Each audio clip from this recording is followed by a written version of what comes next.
আসসালামু আলাইকুম। আজকের আন্তর্জাতিক সংবাদে আপনাদের স্বাগতম।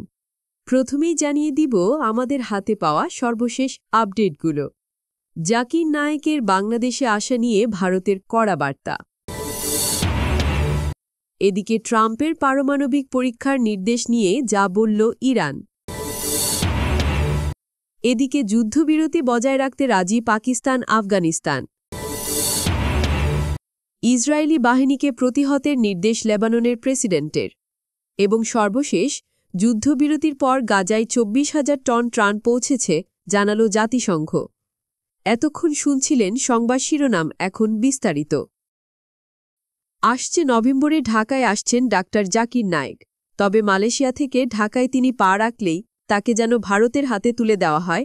বাংলাদেশের কাছে এমন কিছুই আশা করছে ভারত। বিষয়টি ভারতীয় গণমাধ্যমকে জানিয়েছে দেশটির পররাষ্ট্র মন্ত্রণালয় MEA। গত 30 অক্টোবর এক সংবাদ সম্মেলনে পররাষ্ট্র মন্ত্রণালয়ের মুখপাত্র রণধীর জয়সওয়াল বলেন, জাকির নায়েক একজন পলাতক আসামি। তিনি ভারতে ওয়ান্টেড। তাই আমরা আশা করি তিনি যেখানেই যান না কেন সংশ্লিষ্ট দেশ তার বিরুদ্ধে যথাযথ ব্যবস্থা নেবে এবং আমাদের নিরাপত্তা উদ্বেগের বিষয়গুলো বিবেচনায় রাখবে। 2016 সালের আগ পর্যন্ত জাকির নায়েক ভারতেই অবস্থান করছিলেন। বিভিন্ন ইসলামী অনুষ্ঠানে আলোচক হিসেবে আন্তর্জাতিক খ্যাতি অর্জন করেন তিনি। তবে নরেন্দ্র মোদীর নেতৃত্বাধীন বিজেপি সরকারের আমলে তার বিরুদ্ধে ঘৃণামূলক বক্তব্য প্রচার ও একাধিক অর্থ পাচারের মামলা করা হয়। বন্ধ করে দেওয়া হয় তার নিয়ন্ত্রিত চ্যানেল পিস টিভির সম্প্রচার। এরই প্রেক্ষিতে 60 বছর বয়সে এই ধর্মপ্রচারক 2016 সালে ভারত ছেড়ে মালয়েশিয়ায় চলে যান। সেখানে তিনি স্থায়ীভাবে থাকার অনুমতি পান। ভারতে ফেরা প্রসঙ্গে জাকির নায়েক একাধিকবার বলেছেন, আমি ভারতে ফিরে যাব না যতক্ষণ না ন্যায়বিচারের নিশ্চয়তা পাই। মালয়েশিয়ায় থাকার কারণে ভারতের বিচারিক আওতার বাইরে আছেন তিনি। ডাক্তার জাকির নায়েক আগামী 28 ও 29 নভেম্বর বাংলাদেশের একটি দাতব্য অনুষ্ঠানে যোগ দিতে ঢাকায় আসবেন বলে জানা গেছে। স্পার্ক ইভেন্ট ম্যানেজমেন্টের আয়োজনে অনুষ্ঠানটি স্থান হতে পারে আগারগাঁও এলাকায়। ভারতের দেখাদেখি বাংলাদেশও জাকির নায়েকের উপর নিষেধাজ্ঞা আরোপ করেছিল। 2016 সালে ঢাকার হোলি আর্টিজান হামলার পর অন্তত 2 হামলাকারী জাকির নায়েকের বক্তৃতা থেকে অনুপ্রাণিত ছিল বলে খবর প্রকাশের পর তার বাংলাদেশে প্রবেশে নিষেধাজ্ঞা জারি করা হয়। ট্রাম্পের পারমাণবিক পরীক্ষার নির্দেশ নিয়ে যা বলল ইরান।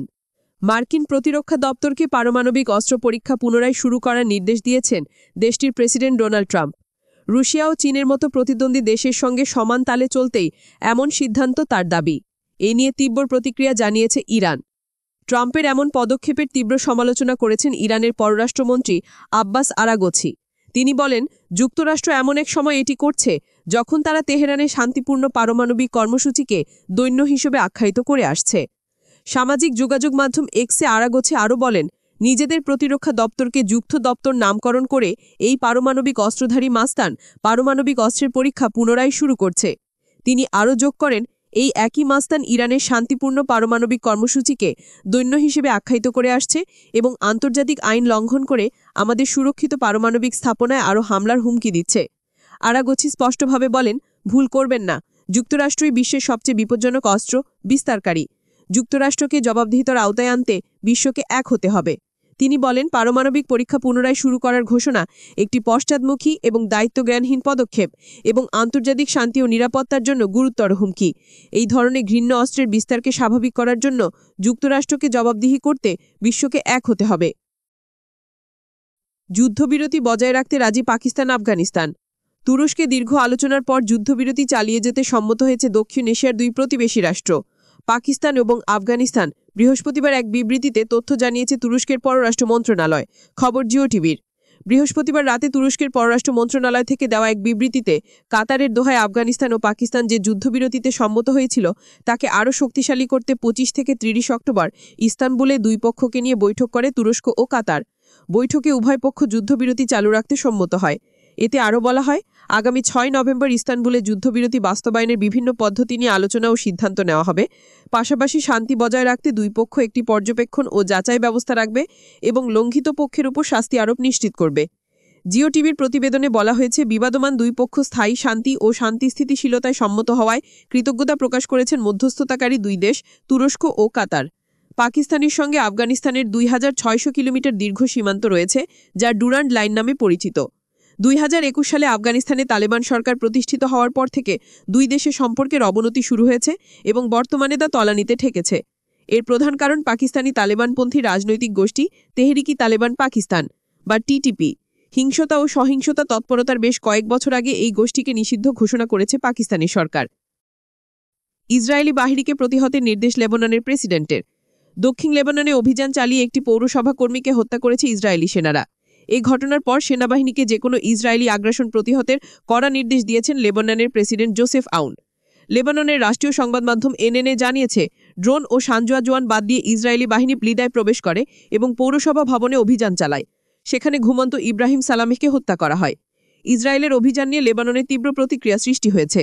গত নভেম্বরে লেবাননের সশস্ত্র গোষ্ঠী হিজবুল্লাহ ও ইসরায়েলের যুদ্ধবিরতি চুক্তি হয়েছিল, কিন্তু প্রায়ই ইসরায়েলি সেনারা যুদ্ধবিরতি লঙ্ঘন করে লেবাননে হামলা করে আসছে।